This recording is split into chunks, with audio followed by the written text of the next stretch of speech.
A new poll is getting a sense of how voters feel about candidates going into elections. I did learn today the race is narrowing between Republican candidate Winsome Earl-Sears and Democratic candidate Abigail Spanberger. We're also getting a glimpse of what voters have to say about President Trump's performance.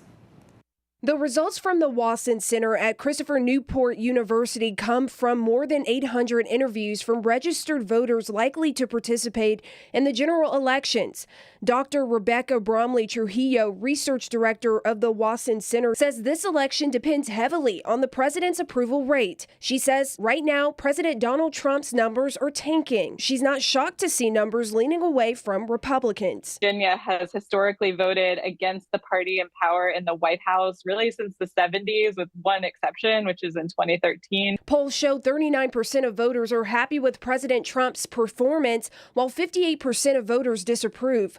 Right now, top issues voters care about vary on party lines. The poll shows Democratic voters care about threats to democracy, inflation, and cost of living, while Republicans are focused on policies around immigration and crime. For Republicans, it makes a lot of sense for the candidates to really lean into issues that voters perceive them as handling well. And when it comes to the gubernatorial race, Democrat Abigail Spanberger is holding a lead by 12 points over Republican opponent Winsome Earl-Sears. The poll finding Spanberger is favored by Democratic voters, independents, black voters, and women.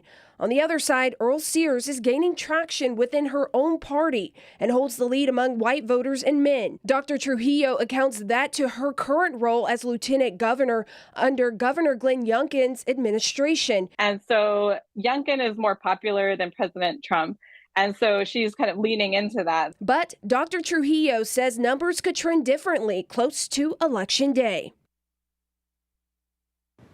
Now, one thing Dr. Trujillo noted, much is weighing on President Trump's approval rating. If he's able to turn things around when it comes to inflation, low employment numbers, and interest rates, she believes things could improve for the Republican Party.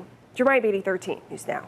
All right, Jemiah, thank you for that. The Wason Center expected to survey these races 2 additional times before Election Day to capture potential shifts.